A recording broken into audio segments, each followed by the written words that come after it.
Malta knows how to party, and believe it or not, the queer community is responsible for some of the best nightlife you can find here. Whether you want to dance the night away to some pop or disco hits, or prefer a chill night out at the bar, Malta is full of haunts, providing a safe space whoever you are. Join us as we meet the minds behind some of the leading queer nights out. No, we cannot fix the bus.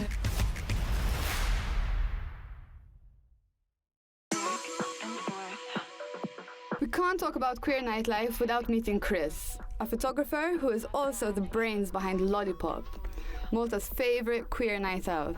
We visited him in his home to talk about the history of Lollipop and what the queer party scene was like when the first few parties were organized.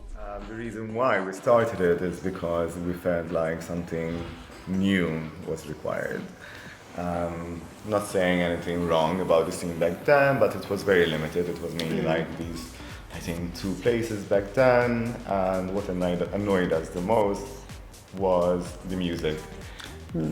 Music is a big part of life, and it was a bit too repetitive. We still had fun because the company was fun. Yeah, it's the community. But we said, hey, let's actually speak to this club and see if they're willing to host a night. And then we came up with a name, a brand, designed the logo, poster, and invited a few friends. Yeah. And Lollipop was born. But something that I really like is that for you, you work as a photographer and you've managed to integrate that into the queer party scene and created like a celebration of aesthetic as well. Not in an overly pressurized way, but I love the fact that, you know, there's a queer party that, yeah, dress up, you know, let's really show each other what we have. Totally, and I think that's a big part of Lollipop as well. I wanted to create more than just a safe space, a space where everyone can be creative. You want to wear this, if you want to be underdressed, by taking your clothes off. This is a place where you're going to come and be unjudged, you know what I mean? Yeah, I really like that kind of, it's a celebration as well of like, show me what you got. Exactly. That's amazing. I feel as the years go by, I'm enjoying seeing, especially the younger generation, being really true to themselves, which was something difficult for people my age and older, you know. I remember just going to gay bars and being scared of walking towards the door. You know, I think nowadays it's much easier, and I enjoy seeing these people with such confidence saying, hey, we're queer and we're going to wear this today. Yeah. And have fun and look good in it. Yeah, and I really feel like the face of queer is changing, or has changed in my personal opinion, but I think you have a lot more to say on this in Malta. I wanted to ask about, you said community reaction, so that apparently you did the first party and people really liked it. How's the response been over the past like 7 years as you've developed? In the beginning, it was very well received, but then you started getting like, hey, but this is not the music I like. Yes, this is the music I like. This is the crowd I love, not the crowd I love, too young, too old, blah, blah, blah. So it took a few months until it balanced itself out, which is normal. And nowadays, I think because of the recipe we stuck to, it's been 7 years now, it seems to be working. And because of this, we have been involved in Earth Garden Festival, and that's for us a big accomplishment because for the first time there was a queer presence in a big festival. And that's happened twice, and we're hoping to be in it again next year. And also this year we reached another milestone by hosting a stage at Gayyaġni Festival, which is quite massive. Yeah, that's a really big thing. I mean, it's a small island being able to have, oh my god, you've really grown Lollipop. Sorry, I'm coming to this realization like, wow. It's growing. It's going. I'm happy. Amazing. So any personal projects that you have? Well, wait, there's a fucking list. There's a list. Well, when it comes to Lollipop, I do have something in mind to take it into a different direction. And especially after doing these festivals and Gayyaġni, I do want to explore more international options. But always staying true to our roots. My home is here, you know, these are my people. And me as a photographer, there's plenty of plans. I'm hoping to take some time off from commercial work next year to be able to focus again on my art.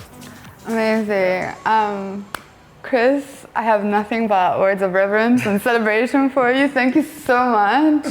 I'm really excited to see you and the future of Lollipop and your work grow. And thank you so much for this interview. Thank you so much. One of the most up-and-coming parties for the queer community in Malta is Peach.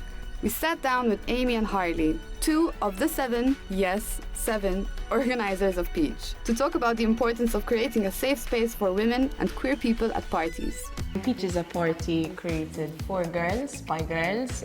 It initially started, we've been friends for ages, and we said we really want to do a lesbian party. We need it, and the queer community in Malta really needs it. And we had been saying it for years, and then one fine day, I don't know, I think around August 2022, we said, let's just go for it. Yeah, but it started as a joke. Like, it started as if, oh yeah, we need it, but... And then we all sat down and suddenly we were all really serious. We're like, hey, yeah, they were the laptops out. As we had been planning it for years, Yes, you know, but as a joke. Imagine we did that, and now we're doing this and that, and It's actually Somehow it worked. I think it's really nice when it goes from idea to actually seeing it come to fruition. You're like, oh my god. Then we were really serious about it. Then suddenly it was like serious. Like, okay, we're gonna do it. We're either gonna do it or we're just not gonna ever talk about it again. So we said, yeah, let's just do it. Did you find that you were struggling at any points to sort of make this come to fruition on how to navigate the space and how to make it popular, etc.? Or was it instantaneously just took on? Instantaneous. no. Struggle at all. We still, no, to this day, we struggle every single day when it comes. First of all, we're a group of 7, and we all have very different strengths, which is incredible. One might think 7 people is too many people to organize a party every couple of months. It is at times, but we all have very, very different strengths. Amy is our marketing guru, we have finance people, we have decorators, the props people, you know? So everyone really pulls their own weight in Peach, but the struggle is real. The struggle is real. Yes, we're also friends, so sometimes, we go out socially with our friends, but also our business partners. It's a lot.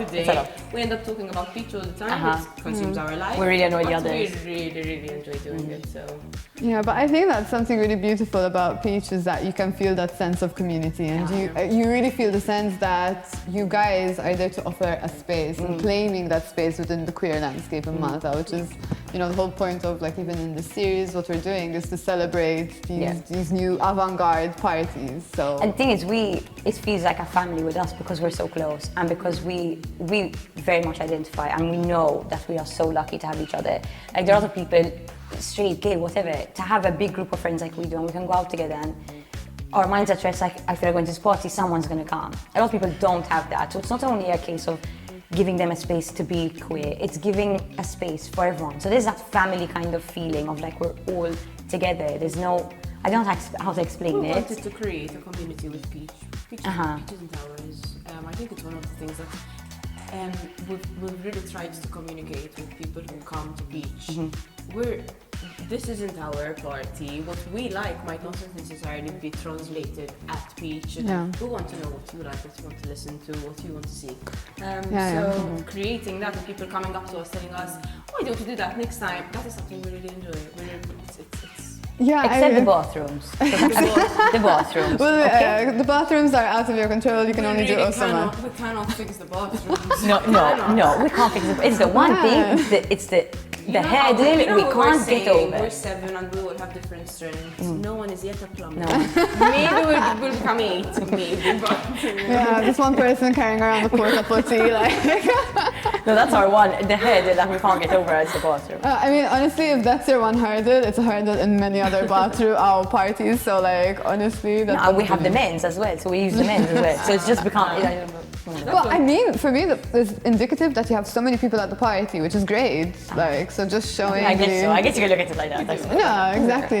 Sort of, if I'm going to a party and I know that it's only for these people and all of that, and I'm seeing a massive amount of people, I'm kind of expecting, all right, I'll hold my pee a little bit more. I might hold my pee, I'll risk a UTI for this party. But I love how you guys put it. It's not about us, it's about the community, which I think in partying in general, especially with queer parties, etc., sometimes they either hyper-focus on subgenres or little sub-communities, etc. Whereas when it comes to, you know, parties for girls, by girls, you don't really have that space. So the fact that you're taking that time to actually get everyone in the community is a really, really beautiful thing. And as you're saying, like, there's a struggle, but you guys are really managing it well. I don't know how, but we're winging it. I think it's because there is one thing that brings people who come to Peach. There's one thing that they have in common, the people who come to Peach, and it is that somehow, somewhere, there is the female aspect of whether you like them, whether they're your bestest friends. Because we have, you know, the 18-year-olds, the 45-year-olds, the people who have the harder parties, you know, the hard techno, whatever, and people who enjoy the pop parties, the sports people, the not sports people. So it's trying to bring all these people in one space, enjoying it, and that is tricky. But I think for girls, by girls, it's wide enjoy. I think literally, like you've just put it really, really nicely in the sense of course, you're trying to get everyone, but you're trying to give everyone that space in a place again, going back to the queer landscape, there wasn't the space. So props to you for taking it up. We don't mean to be divisive. That's the thing. So it's more of an open thing rather than a divisive thing. You know, we don't want to go down that road then. So it's difficult. But to honestly, maneuver, but you keep saying it's difficult, but you guys do it effortlessly, yeah? Like I really think that you guys have the community. It looks like it, but I'll never see the discussions or. No, but I can see that people. I really enjoy that you guys have the community at the forefront.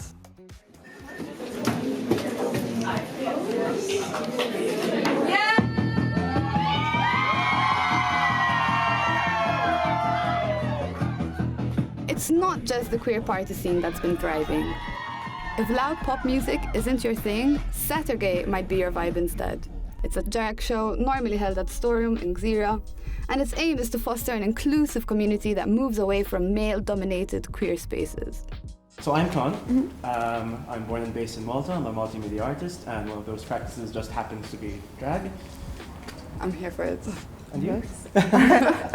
I'm Chrissy. I'm also born and based in Malta. I've been working in the bar industry for about 4 years, mostly focusing on events. So yeah, that's me. So you guys are part of the brain machine that created Saturday. Can you give me a little bit of like the history, where it came from? Okay. Who wants to go first? You can start. Okay, yeah. sure. I think like most good things, Saturday started as a small conversation in this very bar outside at like at 8 p.m. in like I think the summer of 21 or 2020? No, summer 21, right? Yeah. So we kind of like, it was just a couple of us, and we really and truly just wanted to find a way to make a space for people like us and for like this, like a fringe event for the community here that isn't necessarily party focused, which is more about conversation and community building and also performance, which although there has been things like it in the past, it just, none of it's really stuck, or we felt that there was this really long stretch of time where nothing was happening. So we felt that there was a niche that really needed to be filled. Yeah, and I do think like our main objective out of Saturday was to mainly put a focus on drag, which in the past, although there has been drag in the islands, it was not maybe giving light to the more alternative forms of drag, which I think was very important for us to give. I mean, for me personally, meeting House of Velvet, I mean, I could see that they were all amazing artists, but did not have the platform necessarily to be able to showcase their art. So they were my inspiration behind wanting to create an event, a safe event for people like Gabe and Kim to showcase these talents. Did you get any backlash, or was there any kind of? I mean, I wouldn't say any direct backlash. I mean, it's not like, you know, we went live with, I mean, we've had 10 shows so far, and it's not like we've ever had any any like major backlash or anyone commenting of like, how dare you do this, or this doesn't need to happen. I think it's, to be honest with you, and this might sound surprising, I mean, there have been people, like, as you said, you touched on earlier that somebody might come to a drag show and have preconceived notions of what it is. It's like, oh, this isn't anything I've seen on Drag Race before. Like, why isn't it as and this really like consumerist and, dare I say, kind of classist approach to drag, where it's everything has to be expensive, everything has to be just and it defeats the purpose, and it really disappoints me when people come in here with those kinds of expectations, because really and truly drag is the nitty-gritty, and it's all about the underbelly. It's about people, and people aren't born on. Success does beget better drag, but that has to start from somewhere. Yeah. So it's all about showing up, really like relinquishing yourself of any expectations of what it should be. And I mean, it just goes to show that drag can exist in the smallest, most unexpected and like unassuming of places. Yeah. Previously, like prior to Saturday, there were gay events out there, and I feel like there was a community, but it was also leaving a chunk out. Yeah. And as time went by and there was a new generation of queer people, I felt like they were getting left behind. Yeah. Yeah. And even like the main gay club in Malta and Portugal also closed down quite a while ago. But still, the fact that these young queer kids did not have a safe space to go to, I mean, for me it was so formative growing up, you know, being able to be surrounded by queer people and have a space where I could go and be open about my queerness. So I feel like in terms of community and community building coming here, my favorite part as a producer of the show is looking at the crowd during the performances, because there's representation, and I feel like because there's such a variety, at some point, like someone from the crowd might not connect to something, but then might connect to something else, which is amazing, you know. I think, the community building we've done through Saturday has been, What's the future of Saturday? Where we go from here? I think, actually, you start this one. Okay. Yeah, mother. As far as the future of Saturday, I think working with the production team, so with Beck, who is the other half of Saturday, with the House of Velvet, Gabe, Kim, Martha, Nick. We're such a strong team, and I feel like we could only grow from here. I see with every show that although there are the Saturday diehard fans, there's also a lot of new faces, which is so encouraging for us, because it means that, you know, the community keeps growing, and the fact that we've always sold out, touch wood. But like that in itself is a big reason for us to keep going and growing, you know, as Saturday, as a family.